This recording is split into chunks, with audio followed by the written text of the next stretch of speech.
Imaginez planter quelque chose une seule fois et le récolter pendant des années. Telle était la promesse des plantes vivaces, résistantes, silencieuses, toujours présentes. Mais certaines de ces plantes, autrefois précieuses, sont aujourd'hui interdites, non pas parce qu'elles sont inutiles, mais parce qu'elles sont incontrôlables.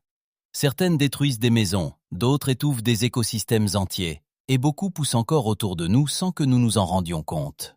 Dans cette vidéo, vous découvrirez 7 plantes vivaces que vous ne pouvez pas cultiver aux États-Unis, et certaines sont bien plus familières en Europe que vous ne le pensez. 1. Renouée du Japon. Autrefois, c'était une plante ornementale très appréciée, choisie pour sa beauté et sa capacité à pousser rapidement sans nécessiter de soins particuliers. Ses tiges rappellent le bambou, et les jeunes pousses étaient même utilisées en cuisine pour leur saveur légèrement acidulée, semblable à la rhubarbe. Mais derrière cette image parfaite se cache une force difficile à contrôler. La renouée du Japon développe un système racinaire souterrain extrêmement agressif, capable de s'étendre sur des mètres et de réapparaître même à distance. Avec le temps, ces racines peuvent pénétrer les fissures et endommager les fondations, les routes et les canalisations. Dans de nombreuses régions d'Europe, elle est devenue une véritable menace, à tel point que sa présence peut réduire la valeur d'une maison et rendre sa vente difficile. Et le plus grand problème est sa résistance. Un petit fragment de racine suffit pour la faire repousser, rendant son élimination longue, coûteuse et souvent inefficace. Ce qui semblait une simple plante décorative est devenu l'une des espèces invasives les plus redoutées au monde. 2. Kudzu. Au début, cela semblait la solution parfaite. Une plante résistante, capable de pousser rapidement, de protéger le sol de l'érosion et même de fournir de la nourriture. Ses feuilles pouvaient être cuisinées, ses fleurs transformées en gelée et ses racines travaillées en farine. C'est pourquoi elle fut largement répandue comme ressource agricole fiable. Mais le kudzu ne se contente pas de pousser, il prend le contrôle. Il peut avancer de près d'1 mètre par jour, grimpant sur les arbres, les bâtiments et toute structure qu'il trouve sur son passage.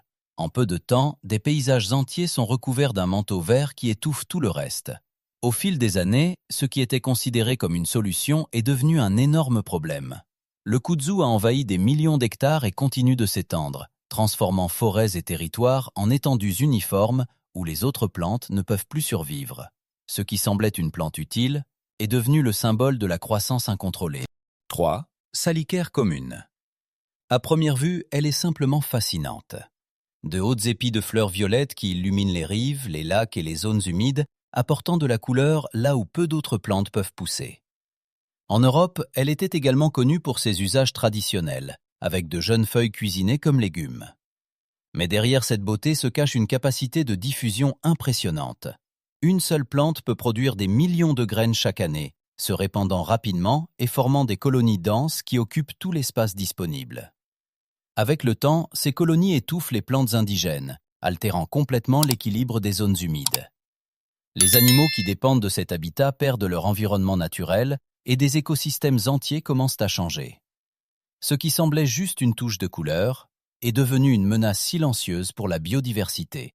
4. Jacinthe d'eau. Au début, elle était considérée comme l'une des plus belles plantes aquatiques au monde. Ses fleurs violettes flottaient sur l'eau, créant des paysages spectaculaires, et elle ne nécessitait pratiquement aucun soin. Elle poussait seule, année après année, et était parfaite pour décorer les étangs et les jardins aquatiques. Mais cette beauté cachait une croissance incontrôlée. La jacinthe d'eau peut doubler en quelques jours, formant des tapis si denses qu'ils recouvrent des rivières et des lacs entiers. La lumière ne parvient plus à passer, l'oxygène diminue, et la vie sous la surface commence lentement à disparaître. Avec le temps, les cours d'eau bloqués, la pêche compromise et les écosystèmes détruits sont devenus une réalité. Ce qui semblait une plante décorative parfaite s'est transformé en l'une des herbes aquatiques les plus dévastatrices. 5. Salvinia géante. À première vue, elle ressemble à une petite fougère flottante, inoffensive et parfaite pour décorer les étangs et les jardins aquatiques. Elle pousse sans effort, créant une surface verte uniforme qui procure une sensation de calme et de naturel. Dans certaines traditions, elle était même considérée comme utilisable comme plante alimentaire. Mais sa croissance est étonnamment rapide. Dans des conditions idéales, elle peut doubler en quelques jours, s'étendant jusqu'à couvrir des étendues d'eau entières en très peu de temps. Il se forme alors une couche épaisse qui bloque complètement la lumière et réduit drastiquement l'oxygène. Sous cette surface apparemment tranquille, la vie commence à disparaître. Poissons, plantes et écosystèmes entiers sont étouffés sans que cela ne soit immédiatement visible. Ce qui semblait une plante décorative discrète peut se transformer en une menace capable de détruire un lac entier. 6. Élanthe glanduleux. Autrefois, il était considéré comme l'arbre parfait pour les villes. Il poussait rapidement, résistait à la pollution, au béton et au manque de soins. Là où d'autres plantes échouaient, il prospérait, apportant de la verdure même dans les environnements les plus difficiles. Mais c'est précisément cette capacité qui en a fait un problème.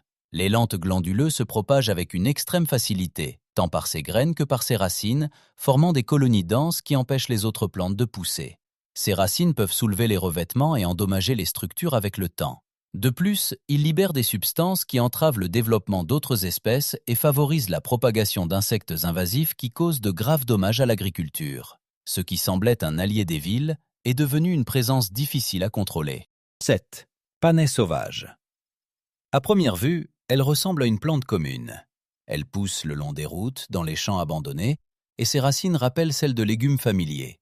Autrefois, elle était considérée comme une ressource, un aliment qui revenait chaque année sans avoir besoin d'être cultivé. Mais le vrai danger ne réside pas dans son apparence, il est dans le contact. La sève de cette plante, si elle entre en contact avec la peau et est exposée à la lumière du soleil, peut provoquer de graves brûlures, des cloques et des cicatrices permanentes. Avec le temps, ce qui semblait une simple plante spontanée est devenu un risque pour la santé, à tel point qu'elle est contrôlée et retirée dans de nombreuses régions. Ce qui apparaissait comme un aliment gratuit est devenu quelque chose à éviter même en le frôlant. Ces plantes racontent plus que de simples interdictions. Elles racontent la mince frontière entre ce qui est utile et ce qui devient dangereux. Beaucoup d'entre elles ont été introduites avec de bonnes intentions, pour nourrir, protéger le sol, embellir les espaces. Mais une fois hors de contrôle, elles ont commencé à modifier des environnements entiers, souvent de manière irréversible. Aujourd'hui, certaines sont interdites, d'autres limitées, mais beaucoup continuent d'exister, silencieusement, autour de nous. Elles poussent dans les lieux oubliés, en marge des villes, le long des routes que nous empruntons chaque jour. Et c'est peut-être l'aspect le plus surprenant. Elles n'ont pas disparu, c'est nous qui souvent ne les reconnaissons pas. Car au final, la vraie question n'est pas seulement quelles plantes sont illégales, mais à quel point connaissons-nous vraiment le monde naturel qui nous entoure.